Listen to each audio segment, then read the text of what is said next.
¿Qué tal, chicos y chicas? ¿Cómo estamos? Hoy vamos a hablarles sobre la fuerza en los deportes de resistencia. Voy a intentar hacer un vídeo claro, sencillo, dinámico, bien. Evidentemente va a ser simplificado en comparación a la información grandísima que hay en este tipo de información, en este tipo de conocimiento como es el trabajo de fuerza en los deportes de resistencia. Vamos a hacerlo un poco terrenal para que lo entiendan. Y nada, cualquier duda que tengan me comentan o me lo dejan en comentarios.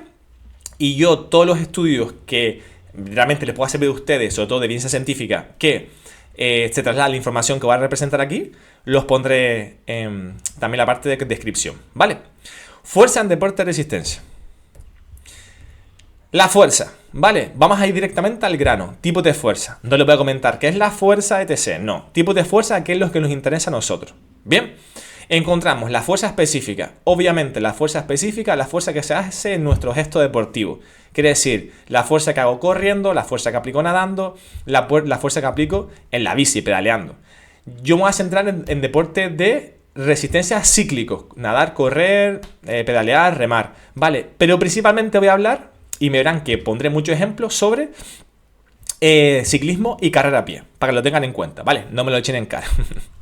Entonces, dentro de esos ejercicios específicos encontramos que podemos hacer diferentes tipos de estímulos, generar cierto tipo de estímulos para trabajar esa mejora de la fuerza dinámica máxima, que lo pueden buscar ya si quieren, pero básicamente es la capacidad máxima, la fuerza máxima que puedo aplicar. Bien, ¿cómo la encontramos? Pues por ejemplo podemos trabajar de forma en arrancada, en la bici, que ya comentaré posteriormente, pero es básicamente pedalear muy fuerte unas repeticiones concretas, un tiempo concreto. Se puede jugar en carrera a pie con lastres. ¿Y por qué no jugar con la pendiente? ¿Ustedes qué creen? Vayan pensándolo, que al final comentaré algunas cositas. No revelaré todo porque esto es experiencia práctica personal, pero sí daré algunos tips interesantes. Y luego encontramos la fuerza no específica, que en los deportes de resistencia siempre está olvidada, en algunos más, otros menos, pero es de igual importancia tenerla en cuenta. Bien, trabajar la fuerza fuera del gesto deportivo es vital. Bien, súper importante. Hay que hacer sentadillas y traer un montón de ejercicios, bien, para que puedas mejorar en tu prueba fetiche, que es correr, nadar o pedalear. Bien, entonces, en la no específica sería el trabajo de un gesto en el que yo aplico fuerza, pero que está fuera de los rangos o el gesto, digamos, deportivo. Bien, y encontramos lo clásico: sentadillas extras, pesos muertos, gemelos. Cualquier trabajo de fuerza que vayas a ver fuera de lo que es el gesto deportivo ya sería trabajo de fuerza no específica. Bien, muy importante.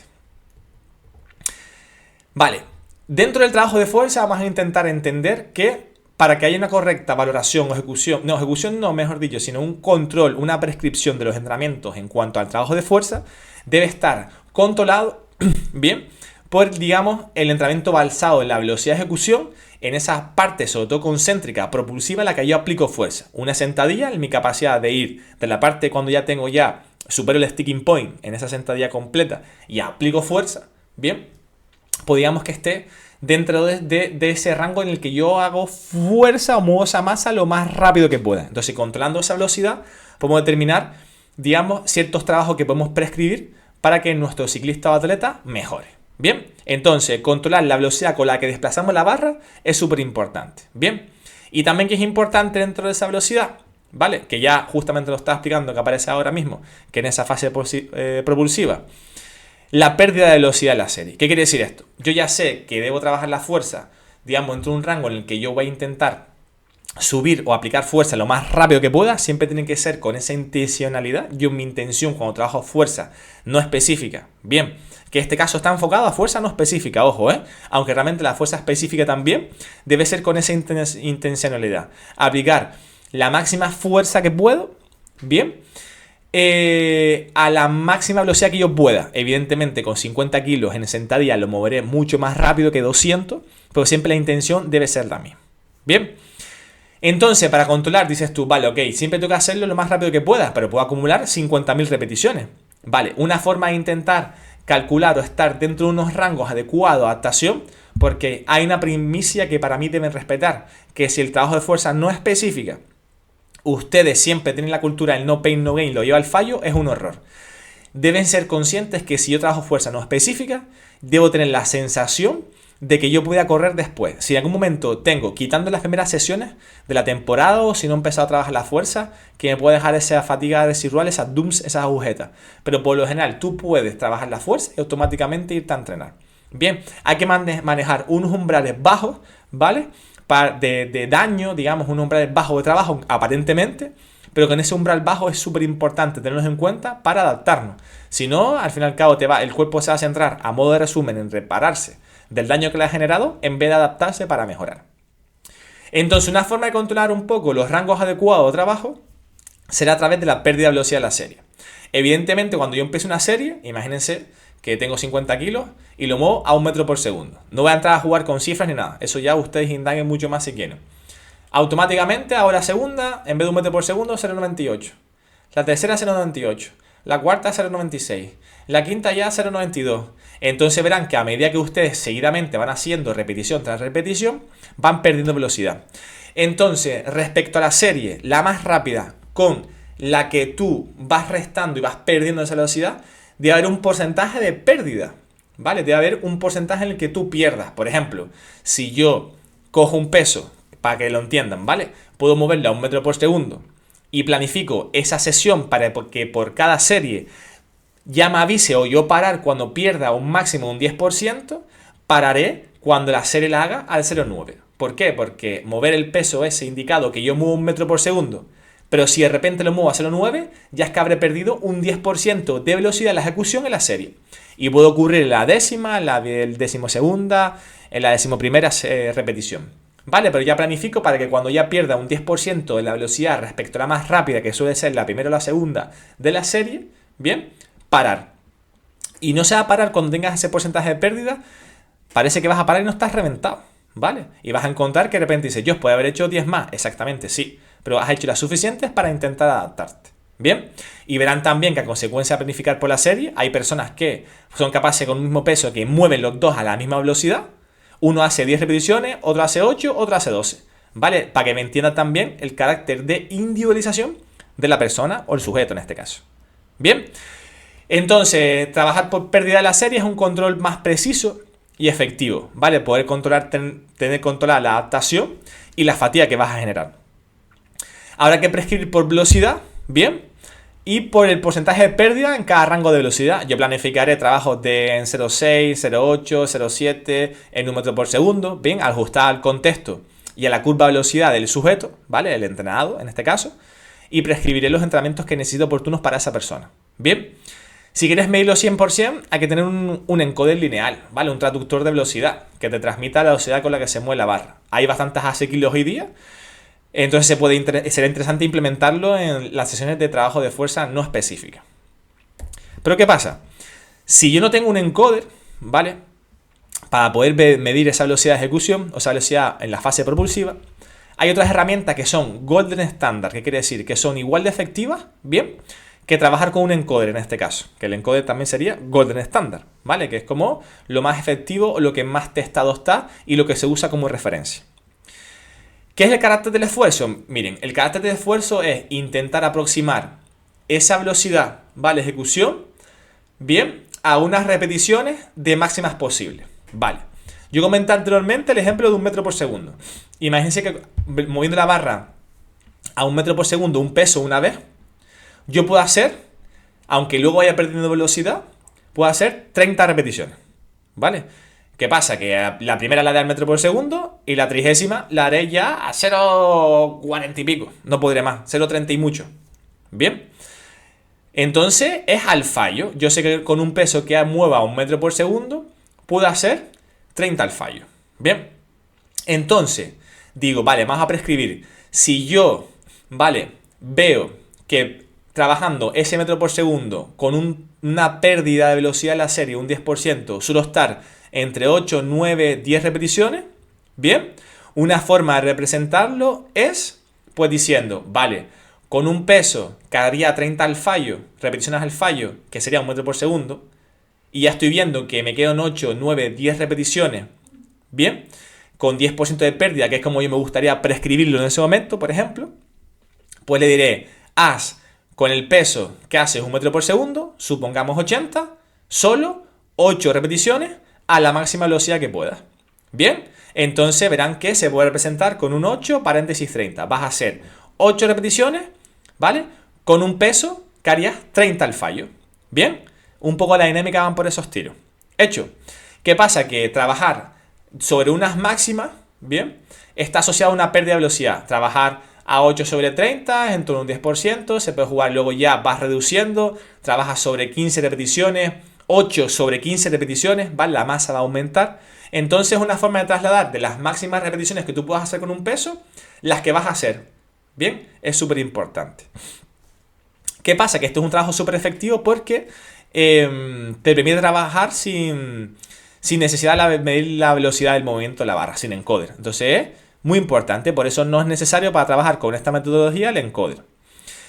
¿Cuál es el problema? Bueno, tienes dos opciones. O haces un test invasivo, que no se suele recomendar, pero yo a veces lo suelo hacer, que es decirte, vale, un peso, no vamos a trabajar sobre el RM, te va a decir, intenta buscar, como lo suelo planificar para no decirlo ahora, pero bueno, que haga con un peso, búscalo, que hagas 25 repeticiones al fallo, o 30, vale, testéalo. Ok, hiciste el test, en vez de 25 hiciste 23. Vale, ya sabemos con qué peso puedes trabajar en torno a 23. Y a través de ahí ya prescribo, bien, con el carácter del esfuerzo, por ejemplo. Bien, u otra opción. Quedas puntualmente con esa persona, mides con el encoder, estipulas ciertas zonas de velocidad, extrapolas a carácter del esfuerzo automáticamente, bien, y el entrenamiento no se lo vas a mandar por velocidad, sino se lo vas a mandar indirectamente por carácter del esfuerzo. ¿Qué requiere esto si trabajas directamente por carácter del esfuerzo? Requiere un tiempo de adaptación, ¿vale? Y una implicación del deportista. Entonces, si el deportista un tiempo de adaptación en torno a 2 meses, que suelen ser 8 semanas más o menos, y el deportista tiene que estar implicado para decir, imagínense que lo tienes en el encoder y tienes que hacer 8 sobre 30. Vale, yo sé que tengo que hacer 8 repeticiones sobre un peso que haría 30 al fallo. Pues digo, cuando ese día coja la barra diré, hostia, yo podría coger con este peso hacer 30 al fallo y estoy un poco cansado, no me veo. Guardas la barra, en vez de 50 pones 47 y medio y dices tú, este sí es el peso. Tienes que ser consciente de que el peso puede ir variando en función del contexto, ¿vale? Porque la velocidad ya te lo diría, vas poniendo peso y te dicen qué velocidad lo estás moviendo, mientras que el carácter de esfuerzo va a tener que tener un ajuste o un control por parte del deportista.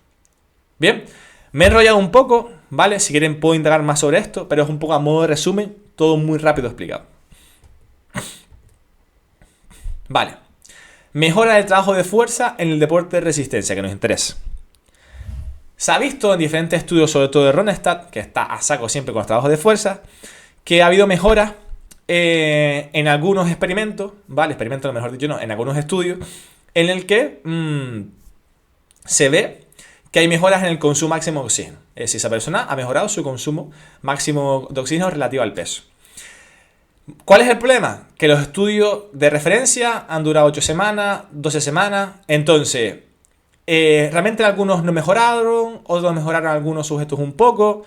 Entonces, lo que sí se veía es que el trabajo de fuerza no empeora el trabajo de la mejora del consumo máximo de oxígeno. Es decir, el que yo trabaje fuerza, bien, no quiere decir que me vaya a perjudicar negativamente al consumo máximo de oxígeno. Al contrario, se dice que principalmente puede mejorar, pero que lo das igual. Entonces, ok, por trabajar fuerza sé que mi consumo no se va a ver mermado. Un dato importante, aunque parezca una tontería.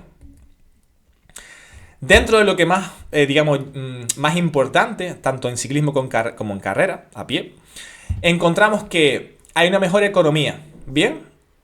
En el ejercicio. ¿Qué quiere decir? Que yo, a consecuencia de que mejoro mi fuerza dinámica máxima, es decir, una fuerza, mi capacidad de ejercer o mover una masa mayor, quiere decir que soy más fuerte, ¿vale? Tener una relación directa, ¿bien? Entre la fuerza que yo aplico y la que es útil para correr, ¿bien? ¿Qué quiere decir esto? O para ciclismo. ¿Qué quiere decir esto? Que si, por ejemplo, esto es un poco complejo, pero lo voy a intentar resumir. Si yo en el pedaleo, ¿vale? Yo imagínense que yo puedo, una sentadilla puedo mover 200 kilos. Vamos a ser lógico. 100 kilos, para que sean cifras redondas. Y yo consigo mejorar mi fuerza dinámica máxima, ¿bien? A 105 kilos. Bien. Quiere decir que yo soy más fuerte, ¿vale? Por diferentes factores, reclutamiento de fibra, etc., etc., bien, voy a ser más fuerte. ¿Qué quiere decir? En el pedaleo, por ejemplo, hay una fuerza aplicada que yo ejerzo sobre el pedal y luego la fuerza útil real, que es la que produce, como quien dice, el desplazamiento. Bien, entonces, ¿qué quiere decir esto? Que a lo mejor con esa mejora de 5 kilos en mi RM, por decirlo de algún modo, en esa fuerza dinámica máxima, no quiere decir que vaya a modificar ese porcentaje de aplicación de fuerza útil. Bien, quiero recordar que en carrera a pie es de un 20-21% de fuerza útil para que se produzca el desplazamiento. Entonces, no quiere decir que al mejorar mi fuerza dinámica máxima va a mejorar la fuerza útil que se puede ejercer encima del pedal. Vamos a inventarnos 20 kilos, para no hablar de newton metros. Bien, pero sí significa que yo, aunque esa masa que se ejerce ahí en el pedal no se modifique, en relación a la máxima que puedo ejercer, trabajo a menor porcentaje. Quiere decir que a consecuencia que estoy más fuerte, bien, aunque la fuerza que aplico en el pedal en esa masa, bien, no se ha variado, no hay varianza, realmente yo tengo menos gasto porque estoy trabajando con un porcentaje menor. Entonces me permitirá, pues, ser un poquito más resistente, porque el gasto que estoy teniendo para aplicar esa fuerza es menor porque yo soy más fuerte. Bien. Y luego dentro del factor que está asociado a este contexto es sobre todo, mayor reclutamiento de fibras. Al fin y al cabo, el consecuencia del trabajo de fuerza, que sí, que se puede generar una hipertrofia sarcomérica, en la cual tú vas a aumentar el número de fibrillas y demás. Pero sobre todo lo que se modifica un poco, precisamente, es el tema de la señalización. Cómo tú seas capaz de reclutar esas fibras musculares. ¿Bien? También se ha visto, sobre todo en evidencia práctica, no hay evidencia científica que lo respalde, la verdad, pero evidencia práctica personal y entre otros entrenadores que pueden buscar e indagar, que puede afectar positivamente a los calambres en el sentido de que no se produzcan, ¿vale? Entonces los calambres holísticos, digamos que puede ser de carácter neural, de carácter periférico, bien. Entonces yo personalmente sí he visto que las personas que tienen una rutina de trabajo de fuerza, tanto específica como no específica, tiene una mejora en esta consideración. ¿Vale? Los calambres se ven reducidos dentro de todas las variables que lo pueden generar. Se ven reducidos. Es decir, que no les afecta o cuando les afectan es de una menor forma, o se dejan de producir en ciertos contextos que antes se producían. Y luego es verdad que siempre se habla, ¿vale? Lo dejo un poco entre comillas porque tampoco hay evidencia real detrás, que es en prevención de lesiones. El contexto de lesiones es muy complejo, ¿vale? Pero es verdad que al fin y al cabo, si tú tienes un tono muscular adecuado, digamos, tienes un nivel de fuerza óptimo, tienes una capacidad muscular que funciona a su máximo esplendor, evidentemente en gestualidades como correr, sobre todo sprintar y demás, digamos que por lógica puedes prevenir, si hay una buena compensación, a que se produzcan lesiones, porque tienes un tejido más adaptado de una mejor forma para que puedas desarrollar ese potencial en el contexto que le pides. Entonces el nivel de lesión va a ser menor. Bien, pero lo pongo dentro de un contexto no de evidencia científica, ¿vale? Pero sí que tiene su sentido y es verdad que por estadística las personas que tienen un trabajo de fuerza no específica, sobre todo corredores, tienden a tener menos lesiones, pero es obvio, si tengo un mejor glúteo, un mejor isquio, un mejor glúteo medio, estabilizadores de cadera y demás, evidentemente, pues en un ejercicio que es monopodal, que vas a ir corriendo una pierna y luego la otra, vas a sufrir menos la estructura, por lo tanto, por lógica, te vas a lesionar menos. Bien, quitando lesiones traumáticas y demás. Mucho cuidado, bien, cuando trabajas en la fuerza, bien. ¿Qué quiero decir con esto? Cuando yo trabajo en la fuerza, debo tener controlado, sobre todo si es la fuerza no específica, en qué contexto lo puedo hacer, porque por lo mismo, no es lo mismo para un corredor de montaña que un corredor de ruta que un ciclista. Bien, cuidado con los pesos que se mete, cuándo se mete, en qué contexto se mete, en qué escala de progresión, qué edad tiene el sujeto, ¿sabes? Es súper importante tenerlo en cuenta. De cuándo trabajar la fuerza es de vital importancia. Cuándo trabajar, qué, digamos, rango de velocidad le va a marcar en un momento determinado de temporada, qué pérdida de velocidad le va a marcar o qué carácter de esfuerzo le marcaré, con qué peso, qué intención, ¿vale? Porque es importante prescribir correctamente el entrenamiento del trabajo de fuerza. Y sobre todo controlar esa concurrencia, que es decir, cómo concurren ese estímulo de fuerza y el estímulo aeróbico, ¿vale? Es decir, cómo planifico yo el hecho de que yo pueda hacer fuerza el día anterior de una serie, cómo puede ser la fuerza antes de un rodaje intenso, cómo lo coloco antes de en un mismo día si va a doblar sesión, antes, después, bien. Y luego no lo piensen solo para el día, ¿vale? Para prescribir el día que puedan hacer fuerza y luego correr o coger la bici o viceversa, sino también para el día siguiente, tener en cuenta qué daño se puede generar y cómo se puede adaptar esa persona, o qué tipo de entrenamiento debe tener en cuenta, y en global. A modo de resumen, hay una correlación entre qué tipo de trabajo de fuerza voy a ejecutar, ¿vale? En función del contexto de adaptación que quiero generar con el estímulo aeróbico. Por ejemplo, saber que si hago un estímulo de carácter, por ejemplo, de entrenamientos que intente mejorar ese consumo de oxígeno, máximo de oxígeno, puedo saber que hay ciertos trabajos de fuerza que no debo hacer, ¿vale? Ténganlo en cuenta. Mientras que se favorecerá que si yo estoy trabajando estímulo con su máximo de oxígeno, hay ciertos trabajos de fuerza, o debo trabajar la fuerza de un modo diferente, ¿vale? Para que tenga una buena correlación, ¿vale? A modo de resumen, si voy a hacer estímulos intensos relacionados con el consumo, que suelen ser series no muy extensivas, 3, 4, 5, 6 minutos, ni se les ocurra meter trabajos conocidos, ¿vale? Que está mal dicho, como hipertrofia.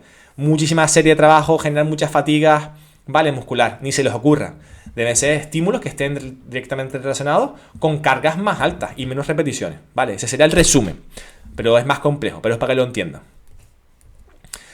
Y dentro de la fuerza no específica, ¿vale? Sí me gustaría que comentarles algunos ejercicios que están súper interesantes, ¿vale? Sentadilla, profundo, completa, ¿vale? Está más que demostrado, lo pondré en la descripción del vídeo. Dentro de la fuerza no específica, la sentadilla completa, que es lo más importante, verán que superar ese sticking point que se llama el punto pegajoso, que es cuando te cuesta salir de esa sentadilla profunda, es súper importante para maximizar las adaptaciones, ¿bien? Y minimizar el daño. ¿Por qué? Porque al hacer una sentadilla profunda, el peso que vas a coger va a ser menor que una sentadilla, que una media sentadilla, que una sentadilla paralela o que 3/4 sentadilla. Evidentemente, cuanto menos rango de movilidad tienes, ¿vale? Ángulo de rodilla, más peso vas a tener que coger para estimular. Entonces el Raki, no mismo que aguante 200 kilos que aguante 80. Entonces, aparte que la sentadilla completa te vas a beneficiar o te vas a, digamos, verte menos perjudicado que el resto de rangos, ¿vale? Encima, maximiza adaptaciones, ¿vale? Entonces, completa siempre, súper importante. En contexto global, que luego metas otro tipo de secuencia de trabajo, en otro tipo de rangos diferentes, en función de la modalidad, porque tienes un triplista, tienes un velocista, tienes un saltador de altura, lo que tú quieras, tú puedes luego hacer pequeñas modulaciones dentro de ese trabajo. Pero la sentadilla completa debe estar presente, diría que en la totalidad de la temporada. Hip thrust, ¿vale? Cadena posterior, es súper importante. Gemelo sóleo, todo lo que es la musculatura sural, que está por encima, por debajo de la rodilla, ¿vale? Súper importante. El sóleo a veces se olvida mucho, sobre todo en corredores. Entonces, tenerlo en cuenta también a la hora de trabajar. Y luego, el tema de la pliometría vertical. Sobre todo en corredores, principalmente. Pero es verdad que con un ciclista, o los ciclistas lo pueden hacer también por el stiffness, que es la rigidez del tejido. Tener un tendón fuerte a la hora de pedalear también nos ayuda. Entonces, tener esa rigidez en el tendón es importantísimo para... ¿No han visto cómo corren los keniatas y los etíopes que van, parece con la uña del dedo del pie y tienen un tendón súper grande, un gastrocnemio, un gemelo muy pequeñito? Eso es pura energía mecánica. Y lo seas, que eso es típico ejercicio de ciclo, estiramiento, acortamiento, pliometría vertical, saltar pallas y demás, que ya podemos hablar o profundizar sobre ello. Vale, entonces lo que es pliometría vertical suele estar muy directamente relacionado en esa parte de fuerza no específica. Suele ser súper interesante. Bien, y recomiendo trabajarlo siempre. Y entre la fuerza específica, vale, encontramos en ciclismo, pues arrancadas. Bien, pondré un estudio de Payares, no sé si interviene, pero he visto el Rielbes, que es como planifican ya con un método concreto el trabajo de arrancadas que se lleva haciendo mucho tiempo, que son esas series de pedalear muy lento, pero poco tiempo, en torno a 8, 10 segundos, 12 segundos. Bien, a unas intensidades concretas, a un desarrollo concreto que él comenta. Suelen ser muy importantes y se pueden correlacionar con una gestualidad a una velocidad concreta, ¿vale? Así que las arrancadas, esos estímulos de salir casi de parado, pedalear durante X segundos, hacer varios ciclos de pedal, como dice Rielbes, que suele ser 7 vueltas de pedal con cada pie, suele ser súper interesante. Y luego en carrera a pie, aquí lo voy a dejar como matices, porque es mucho más complejo esa fuerza específica, pero es verdad que se puede trabajar con arrastres, ¿vale? Velocistas, que no lo puse, me acabo de dar cuenta, que bueno, pero son como los lastres, que es trabajar arrastres, ¿vale? Que es ponerte una resistencia, que suele estar, si vas con lastre, en torno a 2% del peso corporal, si vas con arrastre puede ser un poquito más, y es el mismo gesto de carrera a pie, pero sometiendo o arrastrando una carga, por un trineo o paracaídas o lo que tú quieras. Bien, suele ser con un trineo, el paracaídas muy pocamente demostrable, controlable, o por un aparataje, ¿vale? Que es un cable constante que ahora se ha modernizado, ya no tú no arrastras como un trineo, ahora digamos que hay un cable como un encoder longitudinal que te mide, te va generando resistencia en función del contexto del deportista. Y luego trabajo en pendiente. Lo pongo aquí un poco, lo hubiese puesto también entre comillas porque yo he ido probando cositas. Ya estoy ahí indagando algunas cosas que han ido muy bien. Y ya lo voy a seguramente a comentar más adelante. Y es que hacer ciertos trabajos en pendiente suele ser súper interesante, con unos matices muy concretos para el deportista. Así que ya comentaré porque es súper interesante e incluso necesario. Bien. Chicos y chicas, aquí concluimos brevemente lo que es el trabajo de fuerza. Espero que les haya gustado. Seguiré un poco ampliando conocimiento. No me gusta que esto sea masterclass, creo que sean cortas, que sean, digamos, lo más didáctica que pueda. Soltar información para que ustedes también busquen. No es un curso. Así que nada, espero que les haya gustado. A tope, recuerden seguirme en redes sociales. También reciben aquí comentarios, cualquier cosa positiva o negativa que ustedes quieran decir, lo pueden comentar. Y muy contento, ¿vale? Así que a tope de power.